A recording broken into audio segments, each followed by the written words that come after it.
Tyler Boone pinched the hem of Marcus Hale's robe between two fingers, lifting it off his knee.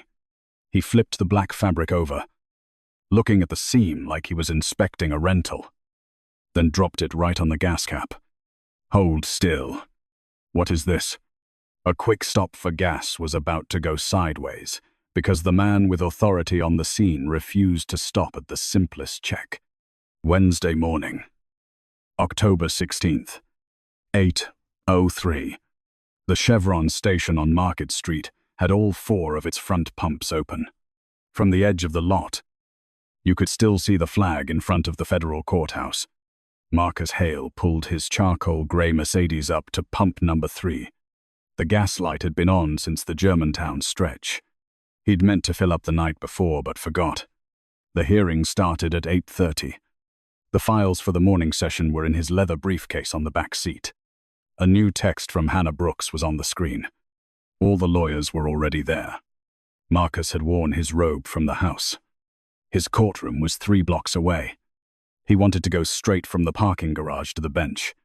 No need to stop by the robing room. The judicial parking pass was hanging from the front mirror. The print was clear. Boone had been on shift since 6 a.m. At the start of his shift, he'd gotten word about a stolen luxury car. Dark-colored. A sedan.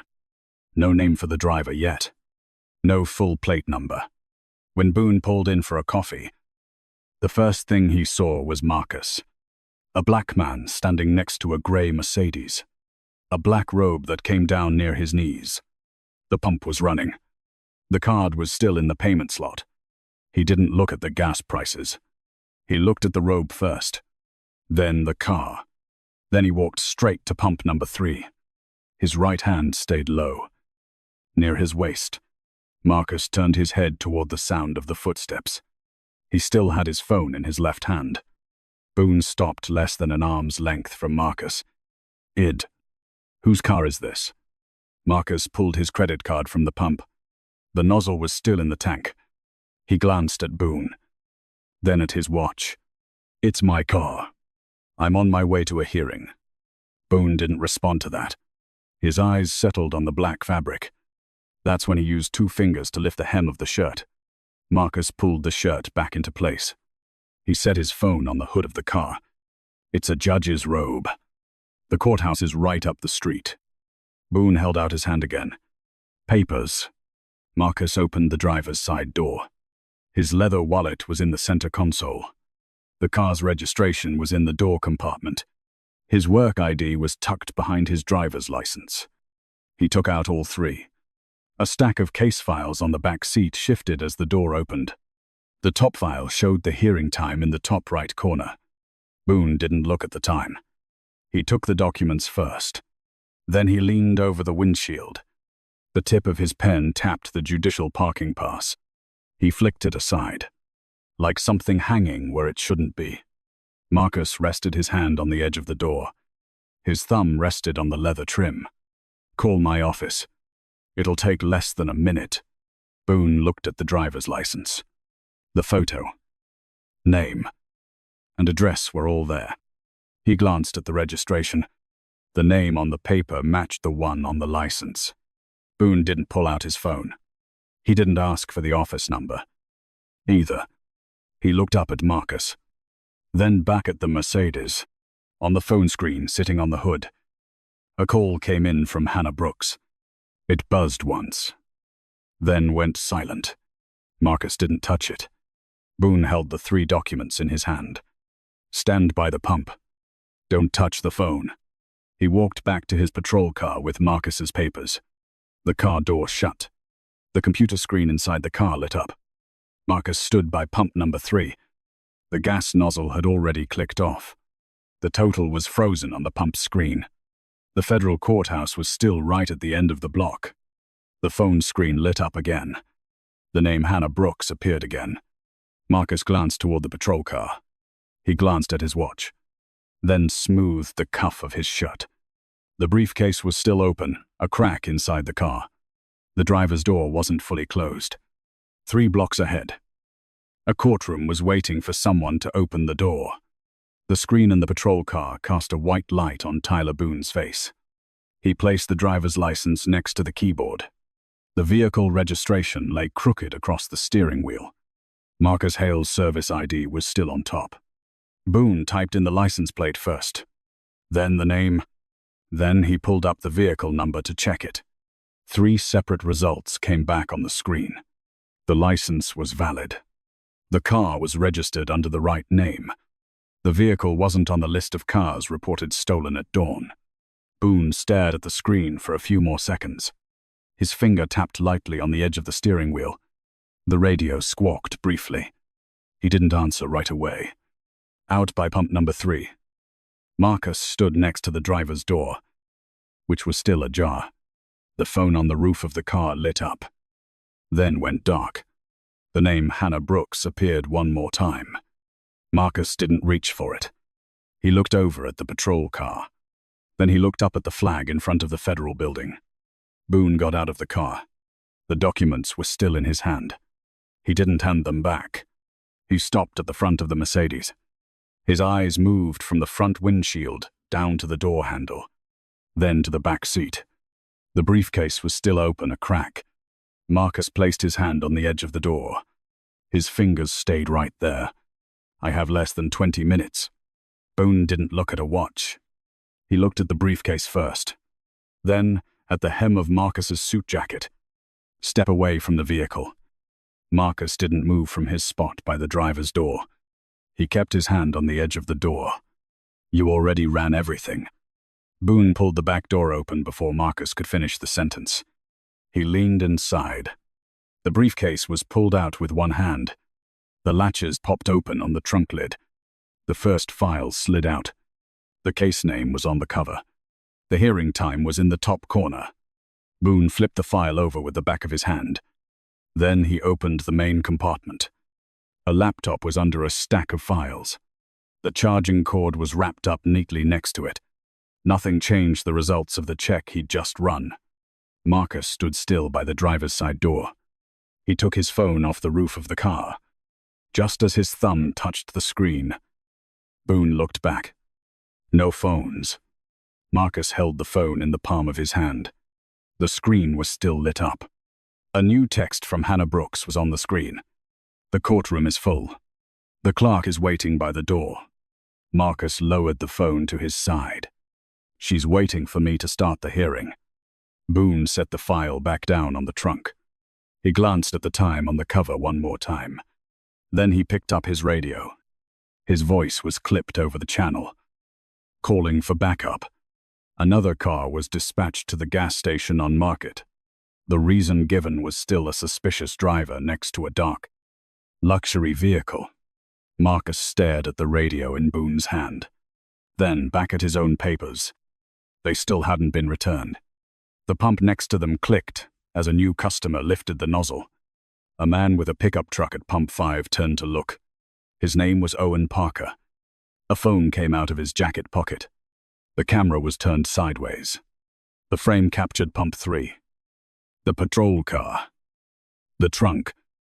And the hem of Marcus's black coat. The overhead security camera under the awning was still pointed at the same angle. Marcus put his phone back on the roof of the car. He straightened the cuff of his right sleeve, then held his hands in front of him. Boone kept searching the front seat area. A box of tissues. Reading glasses. A parking receipt from last week. Nothing to contradict the name on the registration. Nothing in the system about a plate change. The lights from the backup unit swept across the pump at 8:31. Another officer got out. Boone said a few short words as the other man walked over. His hand pointed at Marcus. Then at the Mercedes. Marcus half turned toward the backup car that just pulled up. Call your supervisor. Boone didn't call. He took half a step forward, his hand blocking Marcus from the driver's door. The person at pump number 5 was still holding their phone chest high. The video was picking up the sound of the police radio and the gas pump. 3 blocks away. The glass doors of the federal building opened and closed with the morning crowd. 8:37. A silver sedan pulled into the station lot. Emily Carter got out. a coffee cup still in her hand. She looked at the patrol car's lights first, then at the black coat by pump number 3. She set the coffee cup right on the hood of her car. Her phone was already in her hand the moment she stepped out. Emily Carter stopped in the middle of the entrance. The coffee cup was still on the hood of her car. The phone was already on. It's in her hand. She looked at Marcus Hale, then at Tyler Boone, then at the paperwork still in the officer's hand. Take the cuffs off. That's Judge Marcus Hale. Boone turned toward her. He didn't back away from Marcus. The other officer took a half step toward the screen. Emily scrolled the court's public directory page up higher. The portrait photo was clear. The name was clear. The title was clear. She held the screen up, level with Marcus's face. The phone screen, the black coat, and the trunk of the car were all in the same line of sight. His hearing was supposed to start at 8:30. The officer next to Boone looked at the screen, then at Marcus, then back at the Mercedes. His hand dropped away from his belt. Boone didn't say anything else into his radio. He unlocked the cuffs. The metal came off Marcus's wrist at 8:41. Marcus pulled his sleeve down. He took back his driver's license, took back the registration, took back his official ID. No one mentioned the reason for searching the car again. No one brought up the car being reported stolen. Emily had called the courthouse right from the gas station parking lot. Hannah Brooks answered on the first ring. Marcus closed the trunk. He put the briefcase back on the rear seat. He straightened the stack of court papers. The car door closed. The Mercedes left the gas station, drove 3 blocks to the federal courthouse. Emily followed behind him. 8:49. Marcus walked into the courtroom through the side door. The right flap of his robe was wrinkled. There was a thin line on his wrist, just under the edge of his sleeve. The courtroom was silent as he took his seat on the bench. He placed the file on the bench. Then he looked down at the attorney's tables. I was stopped at the gas station on Market Street. That one sentence was enough to put everything on the record. After the morning session, the story left the gas station. The station's overhead camera footage was secured. Owen Parker's cell phone video was submitted, time-stamped. Boone's body cam footage was pulled from that same shift. The patrol car's recording kept the plate check, the name check, and the clean results. The radio log also had the time Boone called for backup, after the data had already come back clean. Hannah Brooks's text messages locked in the timeline. From the start of the stop to the court delay, that's where the file got heavy with data. It didn't need anyone to tell the story. The U.S. Marshals opened a case that day. The city's Internal Affairs Department opened a parallel investigation. Boone's old file was pulled from archives. 9 previous complaints were placed next to the new video. Same type of car. Same type of questions. Same pattern of holding someone after the system came back clean. Same pattern of dragging it out, even after the initial reason was gone. That same afternoon, Boone's name was removed from the street patrol schedule. His access to the shift recording system was suspended pending review. His patrol car and body cam were turned in and logged. The next morning, Boone's key card no longer opened the back door to the unit. His name wasn't on the shift roster for the following week either. They moved it to a different file. That file was for the wrongful detention, after the database had already cleared the vehicle. Not long after that, Scott Walker was off the supervision desk. His signature was on old cases that were all reopened at the same time. The city opened a separate case file just for this incident. All the costs were tied to that file. It was no longer buried in the regular patrol budget.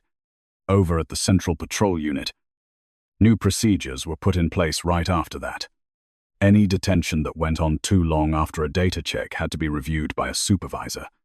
Any vehicle search after the system came back clean had to have a separate, written reason. Every video recording from a shift had to be kept for the full retention period. Any officer who showed a pattern of stopping the same type of driver got flagged for review. A few months later, Boone's name showed up in the legal filings for the case. And with that, his active duty status was suspended. Marcus Hale was still on the bench. His docket was still full. But from that morning on, there was always a thin stack of papers, tied neatly with a string. On his passenger seat, Boone's name was still in the case file. His name was no longer on the unit's duty roster. And in downtown Philadelphia, traffic stops that ran longer than usual didn't just disappear anymore. They left a data trail, and someone had to read that trail. To me. The worst part of this whole thing isn't the handcuffs. It's that the data already had the answer. But the detention kept going anyway. If you think more people need to hear this, share it. At what point do you think this all should have stopped? Write it down in the comments. And subscribe to Power Misplaced Stories.